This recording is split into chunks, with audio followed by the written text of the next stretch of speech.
Hello everyone, dear student. आज के इस वीडियो में हम बात करने वाले हैं क्लास 12th की पॉलिटिकल साइंस का फर्स्ट बुक जो है उसका लास्ट चैप्टर यानी कि वैश्वीकरण चैप्टर को इस वीडियो में हम डिस्कस करेंगे। इसकी पीडीएफ जो है आपको हमारे टेलीग्राम चैनल पे मिल जाएगी।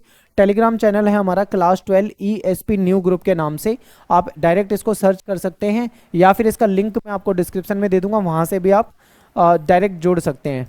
और यहाँ पे आपको PDF नोट्स जो है आपको हमारे टेलीग्राम ग्रुप में मिल जाएंगे। मेरा नाम सतेंद्र प्रताप है। अगर आपको कुछ भी पूछना हुआ तो आप मुझे मैसेज कर सकते हैं। एकलव्य स्टडी पॉइंट ये मेरा यूज़र नेम है। इंस्टाग्राम पे जाके आप मुझे मैसेज कर दीजिए। जब मुझे टाइम निकलेगा तो मैं आपको रिप्लाई ज़रूर करूँगा, ठीक है। अब हम शुरू करते हैं अपने टॉपिक को। तो सबसे पहला जो हमारा टॉपिक है वो है वैश्वीकरण का क्या अर्थ होता है, यानी वैश्वीकरण का मीनिंग आपसे पूछ लिया है। तो वैश्वीकरण अगर मैं आपको बताऊं NCERT के अकॉर्डिंग तो वैश्वीकरण का मतलब होता है प्रवाह, ठीक है।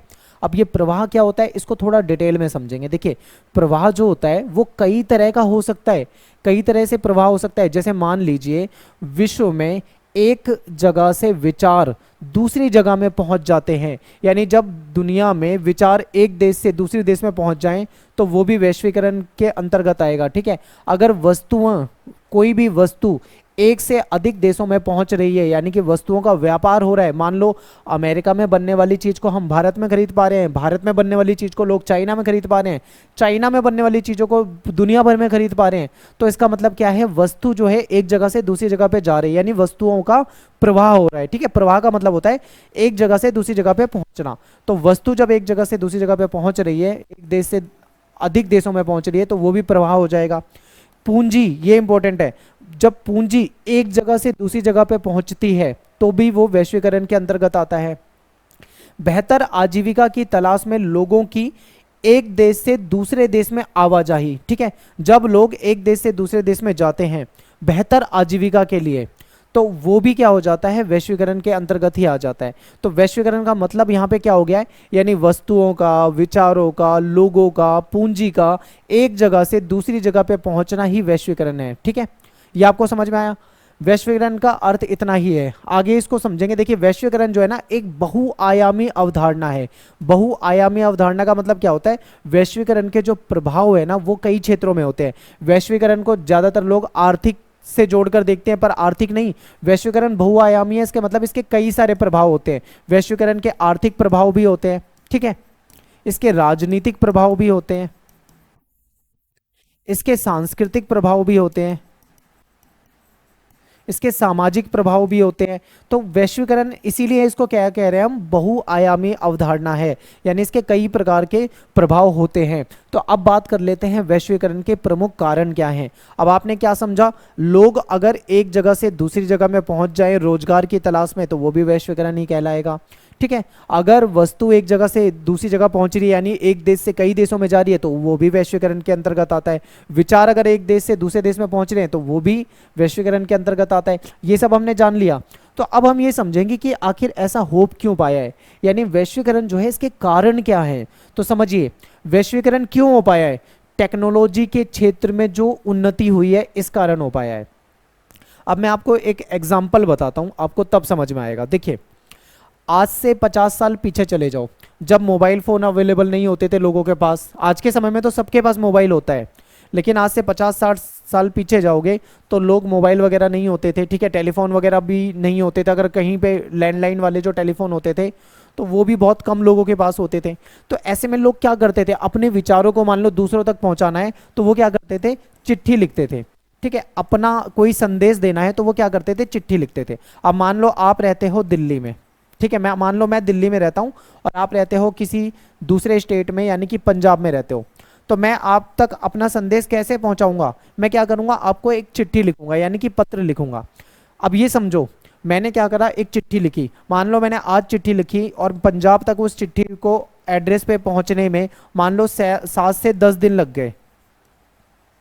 फिर उसके पास, जिसके पास वो संदेश पहुंचा है, उसने उसको पढ़ा, उसने फिर वहां से रिप्लाई भेजा और उस रिप्लाई में भी 7 से 10 दिन लग गए, ठीक है। अब आप सोचिए कि अपने विचारों को एक जगह से दूसरी जगह पहुंचाने में कितना समय लगता था, ठीक है, कितना ज़्यादा समय लगता था, आप ये मान लीजिए। पर आज के समय में क्या है, आज के समय में ये चीज़ें क्या हो गई हैं, बिल्कुल आसान हो गई हैं। अब के समय में आप मोबाइल से, ठीक है, बस आपको एक क्लिक करना है, आपने यहाँ पे क्लिक करा, आपका संदेश जहां मर्जी वहां पहुंचा दो। आप केवल दिल्ली से पंजाब नहीं, आप दिल्ली से अमेरिका, ठीक है, आप कहीं पे भी दुनिया में पहुंचा सकते हो जहां पे इंटरनेट की कनेक्टिविटी है। आप अपना संदेश केवल 1 क्लिक में पहुंचा सकते हो। तो ये 1 क्लिक वाला सिस्टम और एक ये सिस्टम, ये कैसे हो पाया है? केवल और केवल टेक्नोलॉजी के क्षेत्र में उन्नति के कारण। अगर मान लो प्रौद्योगिकी को टेक्नोलॉजी बोलते हैं, ठीक है, अगर मान लो प्रौद्योगिकी नहीं होती तो क्या ये पॉसिबल हो पाता? नहीं हो पाता। आज भी यही चल रहा होता, आज भी हम चिट्ठियां लिख रहे होते और उसको पहुंचने में बहुत लंबा समय लग रहा होता, ठीक है। ये आपको एग्जाम्पल समझ में आया होगा। अब मैं आपको इसको इरेज कर देता हूँ, एक और उदाहरण देता हूँ आगे, ठीक है। एक और अच्छा सा एग्जाम्पल देता हूँ। मान लीजिए आज के समय में क्या है, हम फिर से दिल्ली का एग्जाम्पल लेता हूँ, ठीक है। दिल्ली से पंजाब पहले जाने में एक समय ऐसा होता था जब इतनी गाड़ियां नहीं होती थी, ट्रेन नहीं होते थे, एरोप्लेन नहीं होते थे, तब लोग क्या करते थे, ठीक है, तांगा वगैरह, या फिर कुछ लोग तो एक समय में पैदल भी यात्रा करते थे। पैदल यात्रा करने में अगर दिल्ली से पंजाब जाओगे तो ना जाने कितने दिन लग जाएंगे। लेकिन अब मान लो एरोप्लेन की सुविधा है तो मात्र 1 से 2 घंटे में पहुंच जाएगा कोई व्यक्ति, ठीक है। और पहले जाने में कितना लग जाता था? पैदल अगर जाएगा तो 40-40, 50-50 दिन लगा देंगे लोग। तो समझिए कि ये कैसे पॉसिबल हो पाया है, इतनी जल्दी जो हो पा रहा है वो केवल और केवल टेक्नोलॉजी के कारण हो पाया है, ठीक है। टेक्नोलॉजी के क्षेत्र में उन्नति हो गई है, इसलिए ये पॉसिबल हो पाया है। टेलीफोन, टेलीफोन के जरिए हम अपने संदेश को लाइव कॉल के जरिए पहुंचा सकते हैं। पहले क्या ये पॉसिबल था? नहीं हो पाता था। क्यों नहीं हो पाता था? क्योंकि पहले टेक्नोलॉजी नहीं थी। तो वैश्वीकरण का कारण क्या है? वैश्वीकरण क्यों हो पाया है? तो टेक्नोलॉजी के कारण हो पाया है, टेलीफोन के आविष्कार के कारण हो पाया है, टेलीग्राफ का जो आविष्कार हुआ है उसके कारण हो पाया है, जो मुद्रण तकनीक, छपाई तकनीक, ये बहुत इंपॉर्टेंट है। पहले क्या होता था, छपाई तकनीक का भी एक अच्छा एग्जांपल देता हूँ। पहले क्या होता था कि हाथों से किताब लिखी जाती थी, ठीक है, जिसको क्या कहा जाता था? पांडुलिपि कहा जाता था। पहले किताब हाथों से लिखी जाती थी जिसको पांडुलिपि कहा जाता था। अब ये जो पांडुलिपि है इंपॉर्टेंट है, इसको लिखने में, एक किताब को लिखने में 1-1 साल लग जाता था, ठीक है। 1 साल, 2 साल, 3 साल लग जाते थे। उसमें कोई कमी निकल गई तो फिर उसको एडिटिंग करना, उसको ठीक करना, उसमें समस्या हो जाती थी।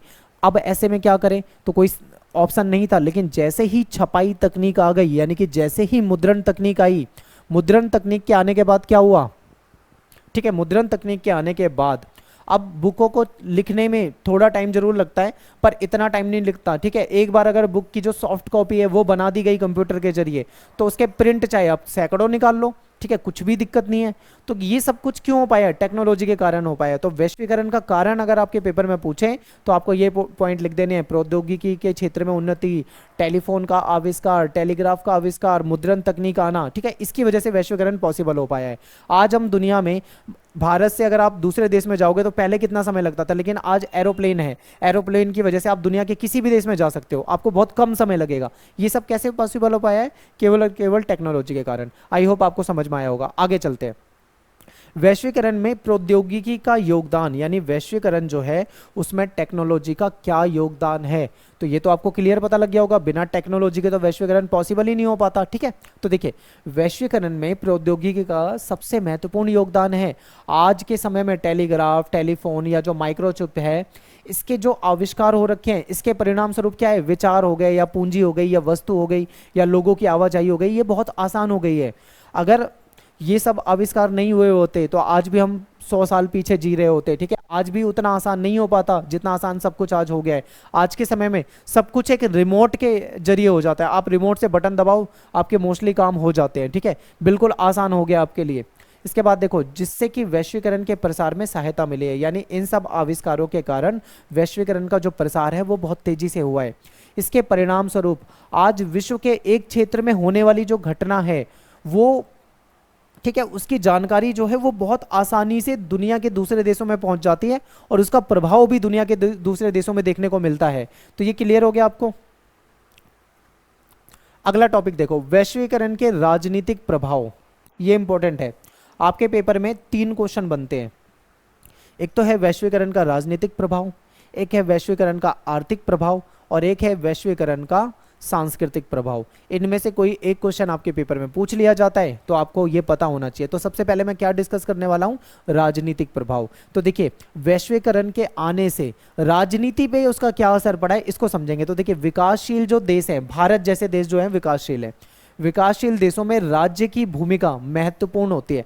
अब राज्य का मतलब यहाँ पे स्टेट, वो वाला स्टेट मत समझना जैसे भारत में बहुत सारे राज्य हैं, ठीक है, जैसे यूपी हो गया, पंजाब हो गया, बंगाल हो गया, ऐसा वाला राज्य नहीं। राज्य का मतलब यहाँ पे है सरकार, ठीक है। पॉलिटिकल साइंस की अपनी एक अलग भाषा होती है जहाँ पे कई सारे शब्दों का मतलब अलग होता है। सरकार या फिर इसका दूसरा मतलब होता है सत्ता, जिसके हाथ में सत्ता है वो राज्य है, ठीक है, जिसके हाथ में पावर है, जो किसी देश में शासन चला रहा है, चाहे वो राजा शासन चला रहा है तो वो राजा का भी शासन है ना, तो वो भी राज्य ही कहलाएगा, ठीक है। तो समझ गए, राज्य का मतलब क्या है, सरकार से। यानी विकासशील देश जो होते हैं वहां पे सरकार की भूमिका जो होती है वो महत्वपूर्ण होती है, क्योंकि इन देशों में क्या होता है, गरीबी होती है, इन देशों में बेरोजगारी होती है, यहाँ पे स्वास्थ्य की सुविधाओं का अभाव होता है, कहीं ना कहीं यहाँ पे अच्छी स्वास्थ्य की सुविधा नहीं होती, यहाँ पे शिक्षा का भी अभाव होता है। तो ऐसे में बहुत सारी समस्याएं विकासशील देशों में होती है। अब समस्या ये आती है कि भाई इतनी सारी समस्या है, यहाँ पे बेरोजगारी है, यहाँ पे लोगों को हेल्थ सर्विस नहीं मिल पा रही है, यहाँ पे अच्छी एजुकेशन नहीं मिल पा रही है, ठीक है, सुविधाएं नहीं है, यहाँ पे गरीबी बहुत ज़्यादा है, इतनी सारी समस्या है। तो इन सब समस्याओं का समाधान कौन करेगा, ठीक है, समाधान कौन करेगा, तो यहाँ पे करेगा राज्य। राज्य का मतलब क्या है, फिर से सरकार है, यानी यहाँ पे इन समस्याओं का समाधान सरकार करेगी। अब आपके दिमाग में एक क्वेश्चन ये भी आया होगा कि जब इसका मतलब राज्य का मतलब सरकार है तो आपने यहाँ पे सीधा सरकार क्यों नहीं लिख दिया। तो मैं आपको इसलिए बता रहा हूँ क्योंकि आपकी बुक में राज्य ही लिखा मिलेगा, आपको बस उसका मतलब समझना चाहिए, ठीक है।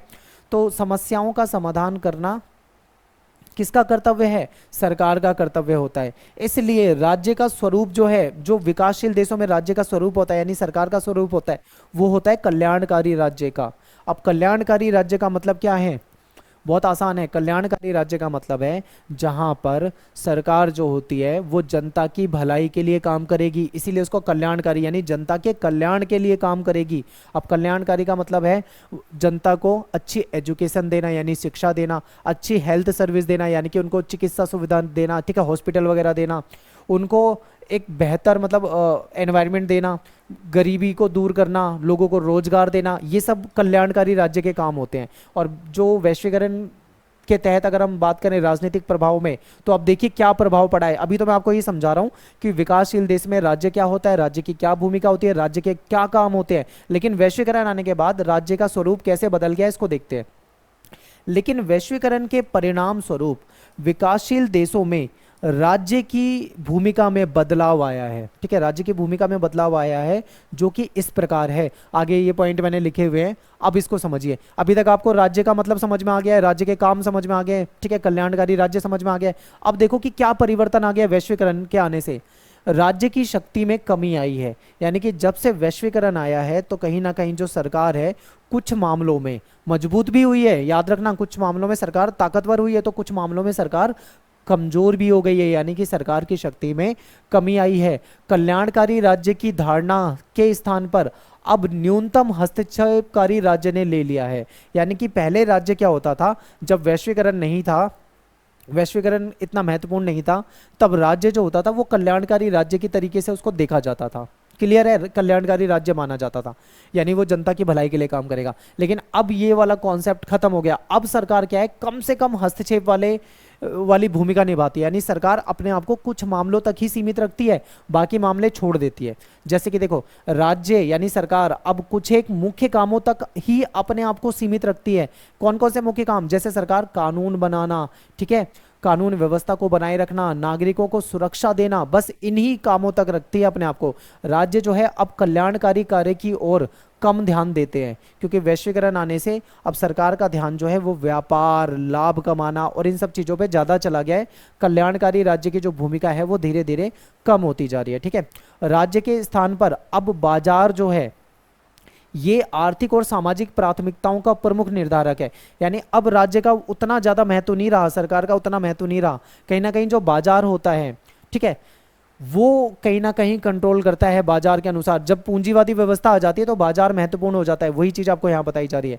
अब जो है मल्टीनेशनल कंपनियां आ गई हैं, मल्टीनेशनल कंपनी आने के से विकासशील देश जो है यहाँ पे सरकारों के द्वारा अपने दम पर फैसला लेने की जो क्षमता है उसमें कमी आई है, क्योंकि मल्टीनेशनल कंपनियां जो हैं बहुत पैसा कमाती हैं और सरकार को बहुत मोटा टैक्स देती है, सरकार को काफ़ी उनसे लाभ होता है। तो ऐसे में कहीं ना कहीं सरकार उन कंपनियों के खिलाफ ज़्यादा बोल नहीं पाती है, ठीक है। तो कहीं ना कहीं विकासशील देशों में देखें तो सरकार जो है अपने दम पे अब फैसला लेने की क्षमता उसकी पहले से कम हो गई है। तो ये कुछ राज्य में वैश्वीकरण आने से कुछ परिवर्तन आए हैं, कुछ बदलाव आए हैं। ठीक है, आगे देखते हैं और कुछ पॉइंट और हैं उसको समझते हैं।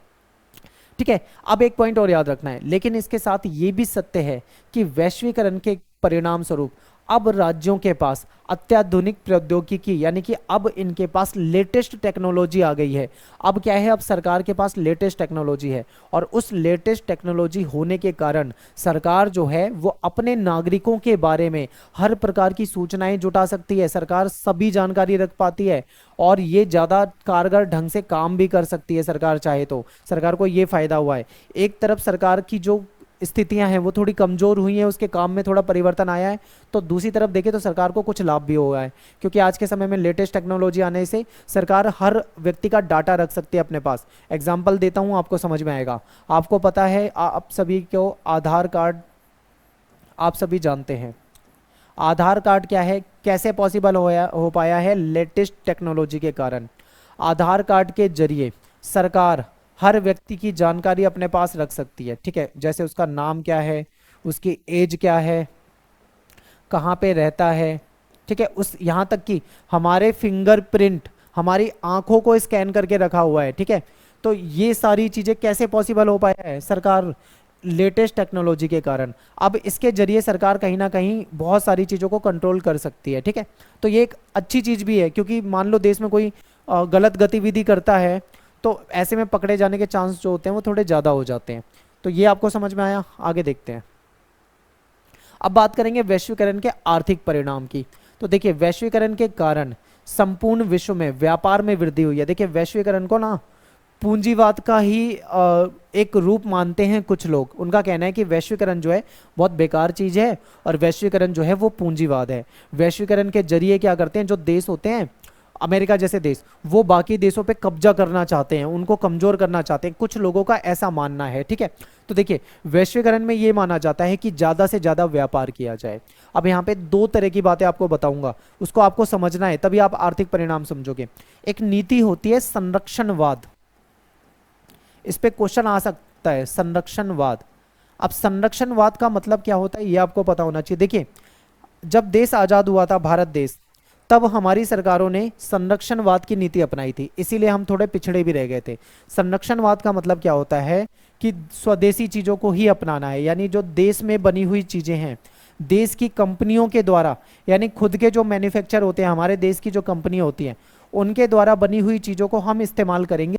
उससे क्या होगा, हमारा जो पैसा है वो हमारे देश के पास जाएगा, हमारे देश की कंपनियों के पास जाएगा, हमारा पैसा हमारे ही लोगों के पास आएगा और इससे हमारे देश की कंपनियां मजबूत होगी। ऐसा संरक्षणवाद में माना जाता था, समझ रहे हो। फिर क्या हुआ, जो बाहर से आने वाली चीज़ें हैं, विदेशी चीज़ें, उस पर ज़्यादा टैक्स लगा दिया जाता था। जब बाहर से आने वाली चीज़ों पे ज़्यादा टैक्स लग जाता था तो लोग उसको, वो चीज़ें महंगी हो जाती थी तो लोग उसको कम खरीदना पसंद करते थे। तो ऐसे में क्या हुआ, देश की जो कंपनियां हैं उसको बढ़ावा देने के लिए, उसको मोटिवेट करने के लिए, उसको प्रोत्साहित करने के लिए सरकार ने ये नीति अपनाई थी। इसका भाई फायदा भी है, देखो कुछ फायदा है कि सरकार अपने देश में ही पैसा घूमता है। ठीक है, अपने देश की ही कंपनियां मजबूत होती है। विदेशी कंपनी में लगाओगे तो विदेशी कंपनियों के प्रोडक्ट को यूज करोगे तो वो आपका पैसा ले जाएगी, मार्जिन ले जाएगी, ऐसा माना जाता था। लेकिन इसकी वजह से कुछ फायदे हुए तो कुछ नुकसान भी हो गए। नुकसान क्या हो गए, देश में कंपटीशन नहीं आ पाया। अब मान लो आज से कुछ साल पहले मोबाइल के क्षेत्र में, मोबाइल का एग्जांपल देता हूं, एक दो ही मोबाइल चला करते थे। ठीक है, जैसे नोकिया हो गया या भारत की कोई कंपनी हो गई जैसे माइक्रोमैक्स वगैरह, कुछ ही फोन होते थे। तो ये संरक्षणवाद की नीति, मान लो कि वैसे हालांकि नोकिया भी बाहर की कंपनी है, मान लो कि हम ज़्यादा अपने देश की चीज़ों को ही हम क्या करेंगे, प्रमोट करेंगे। तो ऐसे में क्या है, मान लो हम जैसे भारत की कंपनी कोई लावा हो गई या माइक्रोमैक्स हो गई, हम उसको ही प्रमोट करेंगे, हम उसी का सामान खरीदेंगे, तो उसकी क्या होगी, मोनोपोली चलेगी, उसकी मनमानी चलेगी, वो मन चाहे दाम पे हमें बेचेगा। बाहर की चीज़ें अगर बैन कर दी जाएगी या बाहर की चीज़ें ज़्यादा महंगी कर दी जाएगी तो वो कहीं ना कहीं अपने मनमाने दाम पे बेचेगा और हमें मजबूरी में वही खरीदना पड़ेगा। ठीक है, मार्केट में कॉम्पिटिशन खत्म हो जाएगा और फिर जो हमें पता ही है कि हमें उन्हीं कंपनियों से लेना है तो वो कंपनी हमें ज़्यादा पैसों में फीचर भी कम देंगे। लेकिन जैसे ही अगर ये रास्ता वैश्वीकरण के तहत व्यापार के लिए खोल दिया जाएगा तो दुनिया भर की मोबाइल कंपनियां, विदेशी कंपनियां भारत में एंट्री ले लेंगी। ठीक है, और जब विदेशी कंपनियां, हर कंपनी के फोन भारत में मिलेंगे तो लोगों के पास ऑप्शन बढ़ जाएंगे। अब वो केवल लावा और माइक्रोमैक्स की तरफ ना जाकर सैकड़ों कंपनियां सामने आ जाएंगी, उधर जाएंगे, मार्केट में कंपटीशन हो जाएगा। हर मोबाइल कंपनी चाहेगी कि लोग हमारा फोन खरीदें, तो वो आपको कम पैसे में ज्यादा चीजें प्रोवाइड कराने की कोशिश करेंगी। तो ये आर्थिक में आता है, ठीक है। संरक्षणवाद की नीति को अपनाने के हमें कुछ नुकसान हुए, इसके कारण हमारी सरकारों ने समझ लिया कि संरक्षणवाद में रहेंगे तो हम नहीं कामयाब हो पाएंगे। चाइना भी पहले ऐसे ही करता था, अपने देश से ही बनाता था और अपने देश में ही बेचता था। लेकिन बाद में जब चाइना ने दुनिया के लिए अपने रास्ते खोले, व्यापार करना शुरू करा, तो चाइना डेवलप हो गया। तो भारत ने भी यही करा कि संरक्षणवाद की नीति को खत्म करके उन्होंने पूंजीवादी व्यवस्था को कुछ हद तक अपनाया, ठीक है, वैश्वीकरण को अपनाया। तो वैश्वीकरण के आर्थिक प्रभाव क्या होते हैं कि इससे व्यापार में बढ़ोतरी होती है। समझ में आया? अब पहले की तरह आयात पर प्रतिबंध नहीं लगाए जाते। जो संरक्षणवाद था तब बाहर से जो चीजें आती थी उस पर प्रतिबंध लगा दिया जाता था, या फिर उस पर टैक्स लगा दिया जाता बहुत ज्यादा। तो उसकी वजह से क्या होता था, बहुत नुकसान होता था। पूंजी की आवाजाही में वृद्धि हुई है, यानी पूंजी भी अब एक देश से दूसरी देश में आसानी से आ जा रही है। जो निवेश करता है, जो इन्वेस्टर हैं, वो अपना पैसा जो है किसी भी देश में निवेश कर सकते हैं। और खासकर ये कहाँ पे करते हैं, विकासशील देशों में, क्योंकि विकासशील देशों में ग्रोथ के जो चांस होते हैं वो बहुत ज़्यादा होते हैं। इसलिए ये लोग क्या करते हैं, हमारे जैसे भारत जैसे देशों में अपना पैसा इन्वेस्ट करते हैं। तो ये कुछ आर्थिक परिणाम हुए हैं। विचारों का भी विस्तार हुआ है, इंटरनेट और कंप्यूटर से जुड़ी सेवाएं जो हैं उसका भी विस्तार होने लगा है। विकसित देश जो है वो अपनी वीजा नीति कठोर कर रहे हैं। विकसित देश वीजा नीति कठोर क्यों कर रहे हैं? क्योंकि उन्हें लगता है कि विकासशील देश के लोग यहाँ पे आएंगे और इनके यहाँ का जो रोजगार है उसको हड़प लेंगे और इनके रोजगार को खा जाएंगे, जिससे इनके देश को लोगों को नुकसान होगा। फिर क्या है, निजीकरण और पूंजीवाद को बढ़ावा मिल रहा है और लाखों लोगों को रोजगार भी मिला है, तो कई लोगों का रोजगार चला भी गया है, ठीक है। अब नए नए प्रकार के रोजगार मिल रहे हैं। कॉल सेंटर, ये एक नए प्रकार का रोजगार है, ठीक है। आज के समय में आप देखते हो कि लोग यूट्यूब पे वीडियो बनाते हैं, इंस्टाग्राम पे वीडियो बनाते हैं, वीडियो बनाकर भी पैसे कमा रहे हैं, रील्स वगैरह बना के। तो ये भी रोजगार का एक नया तरीका है। ये कैसे पॉसिबल हो पाया है? वैश्वीकरण के कारण ही पॉसिबल हो पाया है। बाजार में आज के समय में कंपटीशन बढ़ रहा है। बाजार में विभिन्न देशों के उत्पाद जो है आसानी से उपलब्ध हो जाते हैं। आज के समय में आप एग्जाम्पल मोबाइल का देता हूँ, आप मोबाइल लेने जाओगे आपको बहुत सारी कंपनियों के फ़ोन मिल जाएंगे। एक बार आप गूगल पे सर्च करना कि वो कंपनी किस देश की है, तो आपको पता लग जाएगा ये कि ज़्यादातर जो कंपनियां हैं वो सब विदेशी है, या तो चाइना की है, या दक्षिण कोरिया की हैं, ठीक है, या वियतनाम की। नाम याद नहीं आ रहा है मुझे, ठीक है। बाहर की ज़्यादातर कंपनियां जो हैं वो बाहर की हैं, ज़्यादातर कंपनियां जो हैं वो बाहर की है। तो अब आपको पता लगेगा ये कैसे पॉसिबल हो पाया है, वैश्वीकरण के कारण। तो वैश्वीकरण के आर्थिक प्रभाव क्या क्या हुए हैं, सिंपल भाषा में बोले तो संरक्षणवाद की नीति को खत्म किया गया, पूंजीवादी व्यवस्था की तरफ रुझान बढ़ा, व्यापार में बढ़ोतरी हुई, लोगों को नए नए प्रकार के रोजगार मिल पाए, बाजार में कंपटीशन बढ़ गया, ठीक है। विभिन्न देशों के उत्पाद हम आसानी से खरीद पा रहे हैं, कहीं ना कहीं पूंजीवाद की तरफ बढ़ावा हो रहा है। तो यहाँ पे ये भी हुआ है कि विकसित देश हैं अपनी वीजा नीति को कठोर बना रहे हैं। तो ये सब क्या हो जाएगा, आर्थिक प्रभाव में आ जाएगा। इसके बाद है वैश्वीकरण के सांस्कृतिक प्रभाव या फिर परिणाम। परिणाम भी पूछ लेते हैं कई बार, या प्रभाव भी लिख के पूछ लेते हैं। तो आपको पॉइंट यही लिखने हैं, इसको थोड़ा थोड़ा एक्सप्लेन कर देना। अब देखो, सांस्कृतिक परिणाम क्या हुए हैं कि हमारा जो संस्कृति है वो बदल रही है। एग्जाम्पल के लिए अगर मैं बोलूं तो हमारा जो है खान पान बदल रहा है, ठीक है। खान पान बदल रहा है, यानी कि आज के समय में आप देखोगे तो कुछ चीज़ों का क्रेज़ जो है वो बहुत ज़्यादा है, जैसे कि मोमोज, ठीक है, पिज्ज़ा,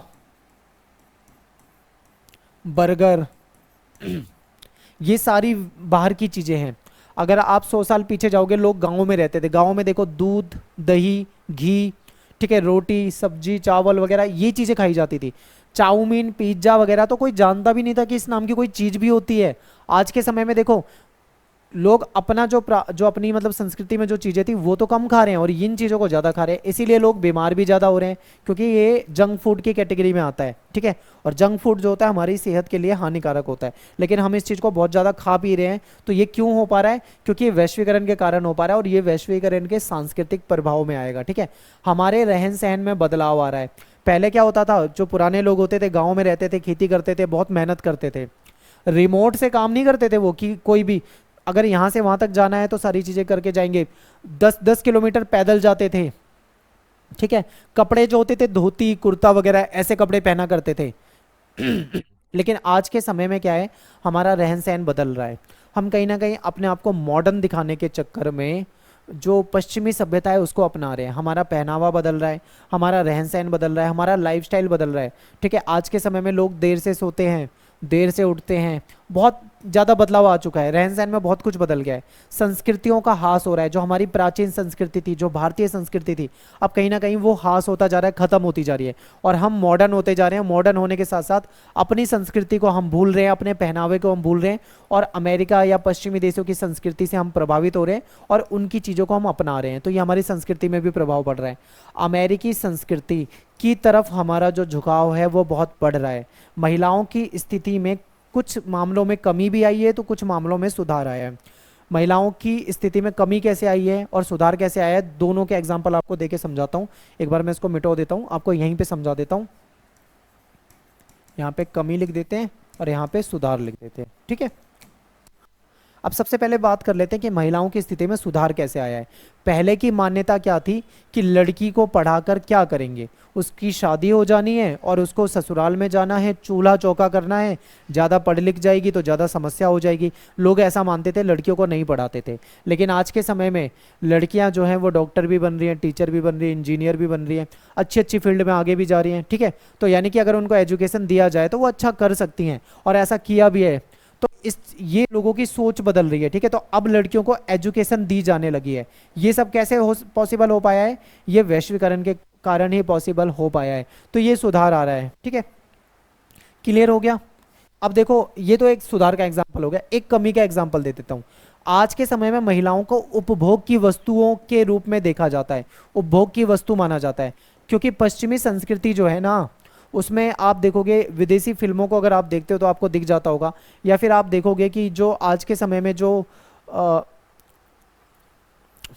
नंगापन आ रहा है हमारे फिल्मों में, ठीक है, हमारे सीरियल्स में, या जहाँ पे भी आप देखते हो मीडिया के जरिए बहुत ज़्यादा मॉडर्न होते जा रहे हैं। तो कहीं ना कहीं महिला को एक उपभोग की वस्तु की तरह दिखाया जाता है। अगर एक शैम्पू का भी ऐड दिखाएंगे ना, तो उसमें शैम्पू का जो संबंध है वो हमारे सिर और हमारे बाल से है।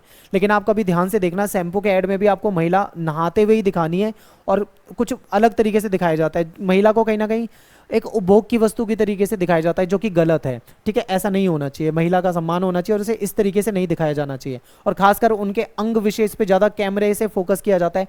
आप, मैं ज़्यादा खुलकर नहीं बता रहा हूँ, आप समझ जाइए कि किस तरीके से दिखाया जाता है। इसके बाद देखो, महिलाओं की स्थिति में कमी और सुधार दोनों पॉइंट हो गए हैं। आगे देखते हैं।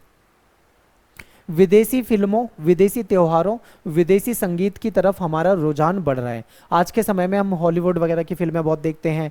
विदेशी त्योहार, खासकर वैलेंटाइन डे, आप भारत में देखोगे, भारत में वैलेंटाइन डे नाम की कोई चीज़ नहीं होती थी, लेकिन आज के समय में आप देखोगे वैलेंटाइन डे कितने ज़ोर शोर से मनाया जाता है। आप कभी वैलेंटाइन डे के दिन पार्क वगैरह में चले जाओ, आपको दिख जाएगा इसका असर। तो ये सब कहाँ से आए, ये सब विदेशी हैं, बाहर की चीज़ें हैं, और ये सब हम अपना रहे हैं। आज के समय में हम रॉक म्यूज़िक सुनने लगे हैं, ठीक है, अंग्रेजी संगीत सुनने लगे हैं। तो ये सब हमारी जो संस्कृति में परिवर्तन आ रहा है, हम अपनी चीज़ों को छोड़ रहे हैं और नई चीज़ों को अपना रहे हैं, बाहर की चीज़ों को अपना रहे हैं।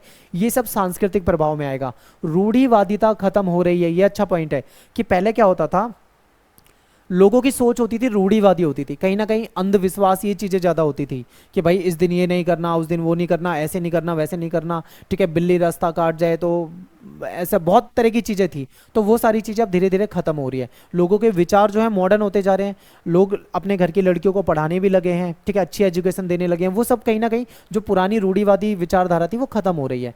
लोगों के विचारों में बदलाव आ रहा है। ये तो बिल्कुल आपको क्लियर हो गया होगा कि आज के समय में लोगों के विचार बिल्कुल बदल गए। विदेशी संस्कृति का प्रसार हो रहा है, ये तो आप देख रहे हो। आज के समय में धोती कुर्ता कोई पहनते हुए नहीं दिखेगा आपको, सब कोट पैंट पहनते हुए दिखाई देंगे।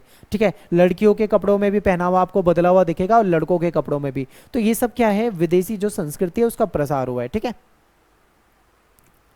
ये इसके सांस्कृतिक थे। अब इसके बाद एक क्वेश्चन पेपर में कभी कभी आ जाता है, सीबीएसई में आया हुआ क्वेश्चन है, मैं आपको लैंग्वेज बताता हूँ क्वेश्चन की। क्वेश्चन ऐसा आया था कि वैश्वीकरण ने भारत को कैसे प्रभावित किया है और भारत ने वैश्वीकरण को कैसे प्रभावित किया। अगली स्लाइड में देखो, भारत ने कैसे वैश्वीकरण को प्रभावित किया है और वैश्वीकरण ने कैसे भारत को प्रभावित किया है। ये पेपर में क्वेश्चन आया हुआ है, बहुत अच्छा क्वेश्चन था, 6 मार्क्स में आया हुआ क्वेश्चन है। इसीलिए मैंने क्या करा, इस क्वेश्चन को ही आप टॉपिक बना के आपके इसमें रख दिया है। मान लो अगर पेपर में आ जाए तो आप कर सकोगे, ठीक है। ये तो मैं आपको अभी चैप्टर समझा रहा हूँ, मैं आपको सभी चैप्टर के इंपॉर्टेंट क्वेश्चन भी कराऊंगा जो कि पेपर में कैसे पूछे जाते हैं।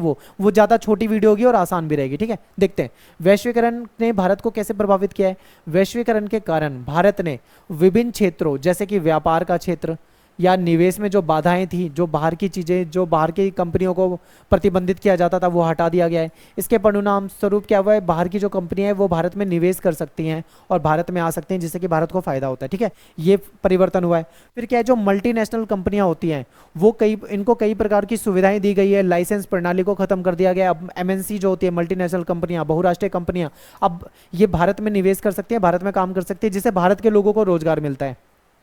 वैश्वीकरण से उपभोक्ताओं के लिए बाजार में वस्तुओं की पसंद और नापसंद का दायरा बढ़ गया है। बहुत अच्छा पॉइंट है।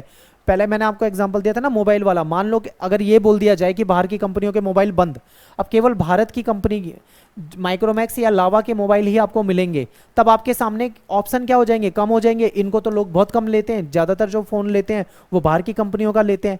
तो ऐसे में क्या हुआ, हमारी पसंद और नापसंद के लिए ऑप्शन बढ़ गए हमारे सामने, ठीक है। और अच्छी क्वालिटी की स्वास्थ्य संबंधी सेवाएं भी हमें उपलब्ध होने लगी हैं। सुविधाओं के कारण जीवन के स्तर में भी सुधार आया है, लोगों का जो लाइफस्टाइल है वो बदला है। अब भारत कैसे वैश्वीकरण को प्रभावित कर रहा है, तो देखिए भारत में वैश्वीकरण के अंतर्गत जो उदारीकरण की नीति है उसको अपनाया गया था, ठीक है। उदारीकरण का मतलब क्या है, हमने 1991 में नई आर्थिक नीति अपनाई थी। पहले हम संरक्षणवाद की नीति अपनाते थे, यानी हम क्या करेंगे, अपने देश की कंपनियों को ही बढ़ावा देंगे, बाहर की कंपनियों को ज़्यादा हम बढ़ावा नहीं देंगे, पहले हम ऐसा मानते थे। लेकिन 1991 के बाद क्या हुआ, नई आर्थिक नीति अपनाई गई, अपनी अर्थव्यवस्था का उदारीकरण करा, यानी हमने लिबरल बना लिया अपने आप को। बाहर की कंपनियों के लिए हमने अपने रास्ते खोल दिया, आओ हमारे साथ, हमारे देश में रहो और हमारे साथ व्यापार करो, इसको कहा जाता है उदारीकरण, ठीक है। तो हमने उदारीकरण को अपनाया वैश्वीकरण के कारण, और उसकी वजह से जो हमने स्वतंत्रता के बाद कुछ चीज़ों पे, कुछ कंपनियों पे प्रतिबंध लगाए थे, वो प्रतिबंध को क्या करा, हमने समाप्त कर दिया। अब विदेशी निवेश जो है वो हमारी तरफ कहीं ना कहीं आ रहा है, यानी विदेशी निवेश को आकर्षित करने के लिए कई प्रकार की हमने सुविधाएं दे दी। हमारी सरकार ने लाइसेंस प्रणाली खत्म कर दी, ठीक है। हमारी सरकार ने जो नियम थे व्यापार के बाहरी कंपनियों के वो भी आसान कर दिए। वैश्वीकरण आर्थिक व्यवस्था में विकासशील देशों के हितों को महत्व देना भारत की नीति, यानी वैश्वीकरण को अगर हम देखें तो कहीं ना कहीं आर्थिक व्यवस्था में जो विकासशील देश हैं, हमने अपने हितों को महत्व देना शुरू करा है, जिससे विकासशील देशों का फायदा हो, हमने ऐसी पॉलिसी बनानी शुरू करी है, ठीक है। भारत ने समय समय पर विकासशील देशों के हितों की रक्षा के लिए अंतर्राष्ट्रीय स्तर पर भी आवाज उठाई है और वैश्वीकरण के अंतर्गत इन गतिविधियों को प्रभावित किया है, ठीक है। तो ये आपको इसके भारत कैसे वैश्वीकरण को प्रभावित कर रहा है ये आपको यहाँ पे समझ में आया होगा। आगे देखते हैं, एक टॉपिक है, ये आपके पेपर में आ जाता है कभी कभी और आएगा तो शॉर्ट क्वेश्चन में आएगा, सांस्कृतिक समरूपता और सांस्कृतिक विभिन्नीकरण में क्या अंतर है। तो समरूपता देख लेते हैं। देखिए आज के समय में ना पूरी दुनिया में लोग पश्चिमी संस्कृति की तरफ ज़्यादा अट्रैक्ट हो रहे हैं, आकर्षित हो रहे हैं, उनकी चीज़ों को अपना रहे हैं। तो पूरी विश्व में पश्चिमी संस्कृति फैल रही है और ये संस्कृति का प्रसार जो है वैश्वीकरण के तहत बहुत तेजी से हो रहा है। इसी को हम वैश्विक संस्कृति के रूप में कह सकते हैं या फिर सांस्कृतिक समरूपता भी इसको कह सकते हैं। दूसरी तरफ है सांस्कृतिक वैभिन्नीकरण।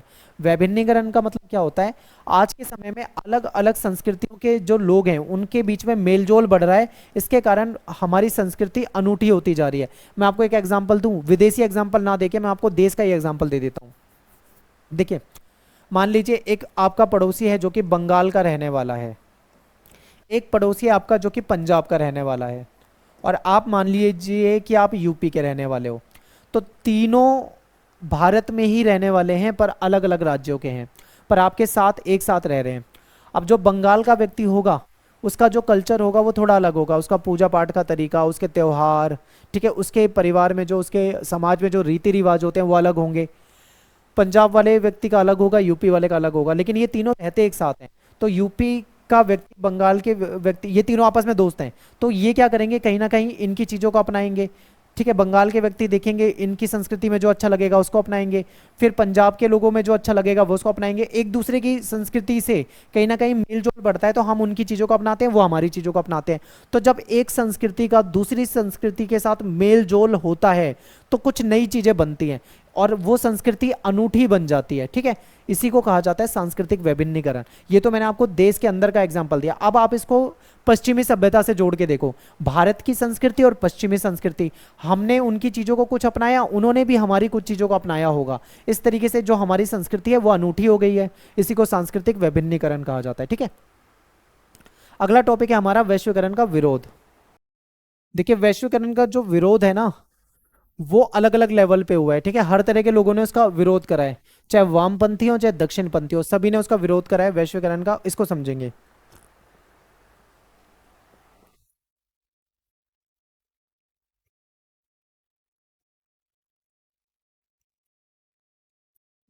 देखिए, वैश्वीकरण के लिए क्या हुआ है, कुछ लोगों ने इसका विरोध करा है और उसके लिए एक मंच भी बना लिया गया है जिसको हम WSF के नाम से जानते हैं। तो देखिए, वर्ल्ड सोशल फोरम, वैश्वीकरण विरोधी कई आंदोलन चले हैं। ये आंदोलन जो है किसी एक विशेष कार्यक्रम के विरुद्ध चले हैं जिन्हें साम्राज्यवाद का एक रूप माना जाता है। कुछ लोग ऐसा कहते हैं कि वैश्वीकरण कुछ भी नहीं है, वैश्वीकरण के नाम पर आज भी साम्राज्यवाद चल रहा है। पहले साम्राज्यवाद कैसे चलता था, अंग्रेज लोग जो थे वो सीधा हमला कर देते थे किसी देश पे, उसको गुलाम बना लेते थे। पहले इस तरीके से डायरेक्ट ही मतलब गुलाम बना लिया जाता था। आज के समय में डायरेक्ट गुलाम नहीं बनाया जाता, आज के समय में अपनी संस्कृति के प्रभाव से, अपने व्यापार के प्रभाव से किसी को गुलाम बना लिया जाता है। जैसे कि देखो, चाइना जो है, दुनिया में चाइना का व्यापार बहुत ज़्यादा है, भारत में भी चाइना की चीज़ें बहुत ज़्यादा खरीदी जाती है। ठीक है, हम बहुत सारी चीज़ें खरीदते हैं, तो कहीं ना कहीं हम चाइना के गुलाम हैं। अब आप कहोगे चाइना के गुलाम हम कैसे हो गए, आर्थिक रूप से कहीं ना कहीं हम उन पे निर्भर हैं। अगर चाइना की वो चीज़ें ना मिले तो हमें बहुत सारी समस्या हो सकती है। तो इसको एक नए प्रकार की गुलामी कहा जाता है, ये वैश्वीकरण है। ठीक है, ऐसा लोग कहते हैं जो इसका विरोध करते हैं। तो समझ रहे हो क्या कहते हैं लोग। अब देखो, 1999 में सिएटल में विश्व व्यापार संगठन यानी कि WTO की एक बैठक हुई थी और आर्थिक रूप से शक्तिशाली जो देश हैं इनके द्वारा व्यापार के गलत तौर तरीकों को अपनाने के खिलाफ लोगों ने प्रदर्शन किया। इन्होंने ये कहा कि जो ताकतवर देश है ना कहीं ये नुकसान पहुंचा रहे हैं। ठीक है, नुकसान कैसे पहुंचा रहे हैं, कहीं ना कहीं ये लोग गलत तरीके से व्यापार के नियम कुछ ऐसे बना लेते हैं जिससे कि जो ताकतवर देश है उनको फायदा मिलता है, बाकी देशों को फायदा नहीं मिलता। तो इसलिए प्रदर्शन करा।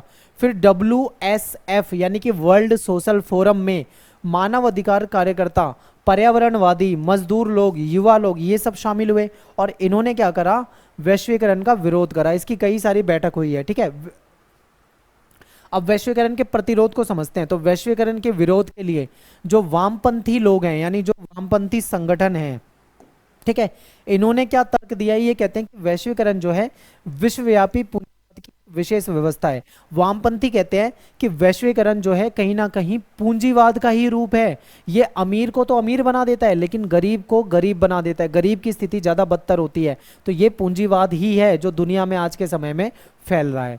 समझ में आया, ऐसा वामपंथी कहते हैं। दक्षिणपंथी क्या कहते हैं, आप ये समझिए। दक्षिणपंथी जो है ये कहते हैं कि राजनीतिक, आर्थिक और सांस्कृतिक प्रभावों के कारण चिंतित होते हैं। ये इनका कहना है कि राजनीतिक रूप से राज्य यानी जो सरकार है वो कमजोर हो रही है, अब सरकार उतनी ताकतवर नहीं रह गई है। ठीक है, जिसका नुकसान जनता को होता है। और देखो, इनके अनुसार कम से कम कुछ क्षेत्रों में आर्थिक निर्भरता का होना आवश्यक है। ठीक है, कुछ क्षेत्रों में आर्थिक निर्भरता होनी चाहिए। दक्षिणपंथी कहते हैं कि वैश्वीकरण ने हमारी संस्कृति को नुकसान पहुंचाया है। आज के समय में जो ये वैलेंटाइन डे वगैरह मनाया जाता है, इसका ये खासकर दक्षिणपंथी बहुत विरोध करते हैं। कहते हैं हमारी संस्कृति की चीज़ें नहीं है, इसको लोग अपना रहे हैं, यानी इसको ये गलत मानते हैं। समझ में आया, आगे देखते हैं। अब देखो, इनका कहना है कि पश्चिमी संस्कृति जो है वो दुनिया पे लादी जा रही है जबरन। दुनिया भर की संस्कृति जो है वो अमेरिका की संस्कृति के अनुसार ढाली जा रही है। ठीक है, ढल रही है। इससे जो हमारी प्राचीन संस्कृति वाली जो सांस्कृतिक धरोहर थी वो समाप्त हो जाएगी। इसलिए केवल गरीब देशों के लिए नहीं बल्कि पूरी मानवता के लिए ये खतरनाक है। सबको इसका नुकसान होगा। वैश्वीकरण से राज्यों की क्षमता यानी सरकार की जो क्षमता है उसमें कमी आई है। अब कल्याणकारी राज्य यानी जो सरकार थी जनता का भला करने के लिए काम करती थी, लोगों को रोजगार देना, ठीक है, लोगों का आर्थिक विकास करना, लोगों को हेल्थ सुविधाएं देना, लोगों को एजुकेशन देना, ये कल्याणकारी राज्य करता था। लेकिन अब ये नहीं है, अब वो न्यूनतम हस्तक्षेपकारी यानी कम से कम हस्तक्षेप करता है। अब वो बस कानून बना देगा और कानून का पालन करवा देगा, यानी कुछ लिमिटेड काम ही करता है। ये इस तरीके से विरोध किया गया है, ठीक है। राज्य अब अपने आप को कुछ मुख्य काम तक ही सीमित रखता है, जो कि हमने शुरू में पढ़ लिया था। अब बात करेंगे भारत और वैश्वीकरण का विरोध। तो एक इंडियन सोशल फोरम है और वामपंथी आर्थिक वैश्वीकरण के विरुद्ध, यानी इंडियन सोशल फोरम और वामपंथियों ने आर्थिक वैश्वीकरण के विरुद्ध आवाज उठाई है, उसका विरोध करा है। जो औद्योगिक मजदूर हैं और जो किसान संगठन है, इन्होंने भी मल्टीनेशनल कंपनियों का खूब विरोध करा है। नीम हमारे देश का एक पेड़ होता है, नीम का पेड़ सभी ने देखा होगा। नीम के औषधीय गुण होते हैं, यानी उससे दवाइयाँ बनाई जाती है। लेकिन अमेरिका और यूरोपीय देशों ने क्या करा है, इसको पेटेंट करवा लिया। यानी अब नीम से बनी हुई जो दवाइयाँ या जो भी उससे बनी हुई चीज़ें होंगी, वो इन पे इनका कॉपीराइट हो जाएगा और ये उसको बेचा करेंगे, अपने नाम पे पेटेंट करा लिया है। इसका विरोध भारत ने करा है, ठीक है। दक्षिणपंथी जो है वो सांस्कृतिक प्रभावों का विरोध करते हैं, जैसे वैलेंटाइन डे मनाना, ठीक है। तो ये है। अब वामपंथी और दक्षिणपंथी दो अलग अलग तरह की विचारधारा है। इस पे डिटेल में जानने के लिए कहोगे तो मैं एक अलग से वीडियो बना दूंगा, पर बहुत लंबी वीडियो बनेगी, क्योंकि मैं थोड़ा समझा देता हूँ। आप गूगल पे सर्च करना है। वामपंथी जो होते हैं वो लेफ्टिस्ट होते हैं, लेफ्ट विंग, और जो दक्षिणपंथी होते हैं वो राइट होते हैं, यानी राइट विंग कहा जाता है, ठीक है। तो इनमें ये अंतर है, और इसको डिटेल में जानने के लिए आप यूट्यूब पे सर्च कर सकते हो। बाकी यहाँ पे चैप्टर खत्म हो गया है। इस चैप्टर में जो भी मेन टॉपिक थे मैंने आपको सारे बता दिए हैं। वीडियो को लाइक कर दे, कमेंट कर दें। देखो इसमें से 3 क्वेश्चन ज़्यादातर पूछे जाते हैं, या तो सांस्कृतिक या आर्थिक या राजनीतिक प्रभाव में से, इन्हीं तीनों में से एक क्वेश्चन आ जाता है, ठीक है। तो वीडियो को लाइक जरूर करें। मिलते हैं नेक्स्ट वीडियो में। Thanks for watching. जय हिंद, जय भारत।